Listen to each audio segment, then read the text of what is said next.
Hi, this video is for the Certificate in Financial Studies students and will give information on how to approach one of the 15 marker SPAG type questions where you are required to evaluate financial products.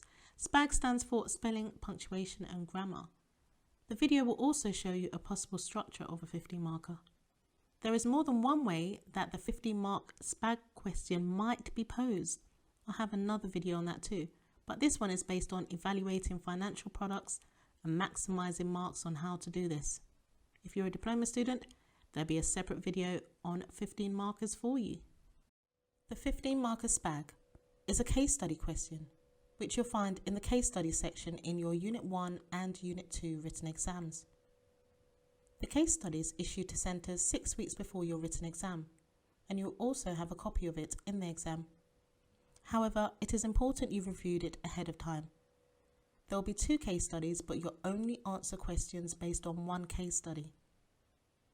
This video will give you tips on how to approach the 15 marker SPAG question for both Unit 1 and Unit 2 exams and the resits.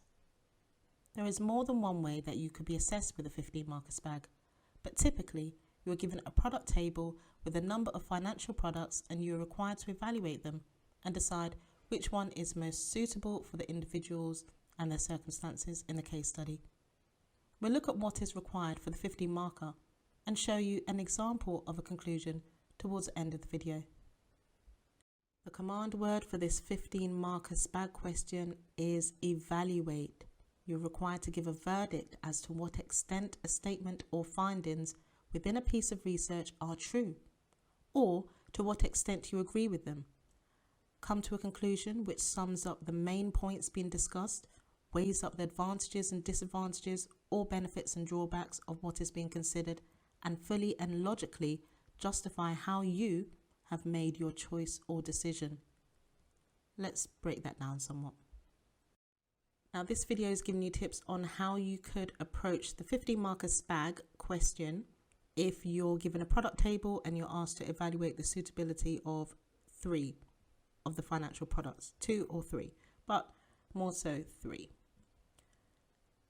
So some financial products that you might be asked to evaluate could be mortgages. So there might be 3 different types of mortgages from 3 different financial providers. Could be investment products. It's typically a Unit 2 type of question. Insurance products. It could be car insurance, home insurance, for example. Debt solutions. It could be credit cards. It could be loans. So these are some of the examples of financial products that they might ask you to evaluate. You would need to look at the advantages and disadvantages of each of the products, and you need to recommend with reasons the most appropriate one for the individuals in the case study. I'll give you some tips on elements that you could include if you were asked to evaluate savings accounts, credit cards and mortgages. Just a reminder to like, share and subscribe, as I do post regularly. Now, if you're asked to evaluate savings products, let's say 3 savings products, these are some things that you might want to consider. If the account is online, is it online only? Is this a preference for the person or the individuals in the case study? Sometimes it might state that. Are withdrawals allowed? Does the person in the case study need frequent withdrawals? Is there instant access? Is there a penalty for withdrawing? So you need to consider these things for each of the financial products. How often can they withdraw money? Does it state in the case study that the person will need their money within a specific period of time, but yet one of the financial products, it would be longer than that time? Would they have instant access? Is it fixed for 1 year, 2 years? Again, how soon will they need the money? Always mention the interest rate. So you should mention the interest rates on each of the financial products. You should compare the interest rates. So compare the different interest rates with the different financial products. All of the financial products will have benefits and drawbacks, and not all of them will be suited to the people within that case study. You could refer to the minimum opening balance. If relevant, you could refer to the salary or wages of the person in the case study. Perhaps. Does it state how often interest is paid? Is it monthly? Is it annually? Does the person in the case study need this interest monthly, for example? So these are things that you really need to look at. So you're not just evaluating the financial products, you're also very much tying it in to what's happening in the case study. You could be asked to evaluate credit cards. So does the case study give mention to the individual's credit score? Does the case study give mention to any debts the individual currently has? What about balance transfers? Are they able to transfer the balance from one credit card to another? If it's relevant, you could mention their salary. What is the APR? Is it higher or lower than the other credit cards? Does the case study mention how much they might want to transfer onto a credit card or spend? So it's very important to have these application skills to really have an understanding of the case study and be able to extract key information and evaluate that. Is there a balance transfer fee? How long is the balance transfer period? Is it 12 months? Is it 24 months? Perhaps you could undertake calculations here to support your evaluation. You could be asked to evaluate 3 mortgage products. What is the interest rate? Include the figure and compare it with other mortgage products. Include the length of the deal. Is it 2 years? Is it 3 years, 5 years, 10 years? How long is it? Which one is more suited for the people in the case study? Because there might be some indication there. However long it is, mention it. Does it fit in with the goals of the individual? Does the case study give mention to any other debts that the individuals currently have? Does it give mention to their credit score? How would this repayment amount impact on them? How much would the repayment amount be? Is there any cashback on this mortgage deal? Compare the repayment amounts also to the other mortgage products. Compare the mortgage fees, mention them. The examiners love to see these figures. Are the individuals in the case study able to overpay? Are there any fees if they overpay? These are things that you should really take into consideration when you're attempting your 15 marker, if it's on mortgages. Do check out these other videos. They may be of interest to you as well. Tips on how to approach them for your written paper. Do also check out these free resources. I will put them in the description box for you. Now, there is often a goal or goals that these individuals have within a case study. So whether it's to save towards retirement, or they want to save to purchase a car, or they want to purchase a bicycle, deposit for a house, or they want to start their own business, or pay for a damaged car, or purchase furniture, or they want to go on holiday or move out. So you need to make sure that you don't spend too long on this, but you just acknowledge that within your 15 marker, because it shows that you are aware of their circumstances. So this is a real key point. And that's if you find it in the case study, but it's often in there. The 15 marker SPAG will appear in both the Unit 1 and the Unit 2 exam. So you can't get away from it. It will definitely be there. Evaluate questions are found in the case study section. You must refer to the individual circumstances in the case study. If you are asked to evaluate 3 options, then you must evaluate all 3. Don't evaluate 1 or 2, all 3. And do not just copy from the case study. You need to extract key information, relevant information, and you must show an understanding of the features of these 3 different products. Include a good level of detail as well, and how these products are suited or not suited to the individuals in the case study, and then evaluate them. There will be benefits and drawbacks of all of these features, all of these different products. You must include a complex conclusion or recommendation. The command word evaluate shows that a recommendation is required.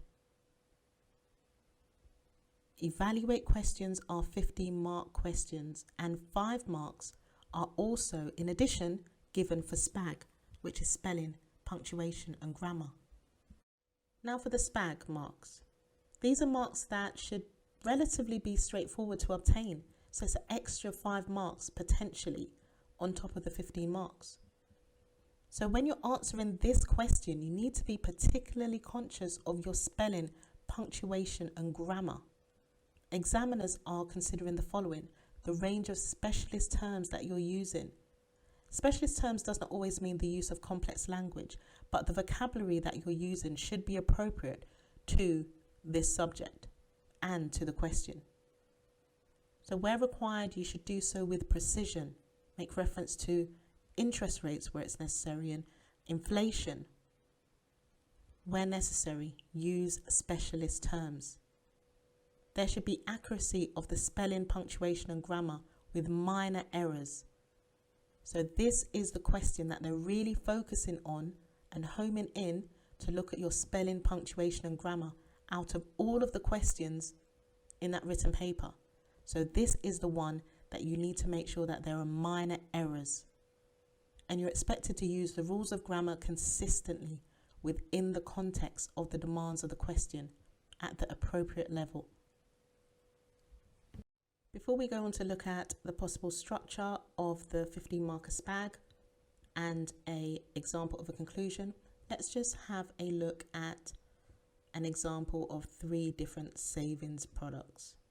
We have Barclays, the Everyday Saver, we have the HSBC Regular Saver, and we have the Fixed Rate ISA from NatWest. You will be given a bit more information in the case study about the different financial products, but this is what I was able to get from the different websites online. You need to be able to show an understanding of the features, and what's meant by features is, for example, the interest rates and the term of it, like how long it's going to be and the minimum amount that you need to deposit.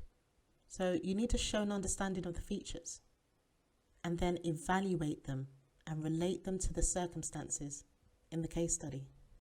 So this is how we could lay out our 15 marker. Our first paragraph would include an evaluation about Barclays Everyday Saver.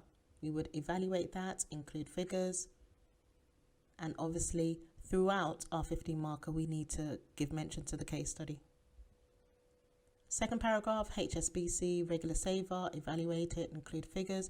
And when we're evaluating it, obviously we're looking at the advantages and disadvantages. We're showing an understanding of the features, but we are also considering the individuals within the case study. And then NatWest Fixed Rate ISA, evaluate it, include figures. At the very end, we need to make a clear recommendation. Which one are we choosing? Is it Barclays? Is it HSBC? Is it NatWest? And what will be the decider of that is which one is most suited to the individuals in the case study. And do not forget to gain those SPAG marks. So before I show you an example of a conclusion or recommendation, let's look at the possible question. Evaluate the suitability of the 3 savings accounts in the case study, Barclays, HSBC and NatWest, and recommend, with reasons, the most appropriate solution for Janaea to pay for her holiday. And I would like you to focus on the with reasons part. So within your conclusion, you've got to give reasons for your choice. So in the main part of your 15 marker SPAG, you would have evaluated Barclays. You would have shown the Barclays Everyday Saver. You would have shown a good understanding of the features, and there would be a bit more of this information in the case study, but as I said, this is some real life, straight off their website information, okay?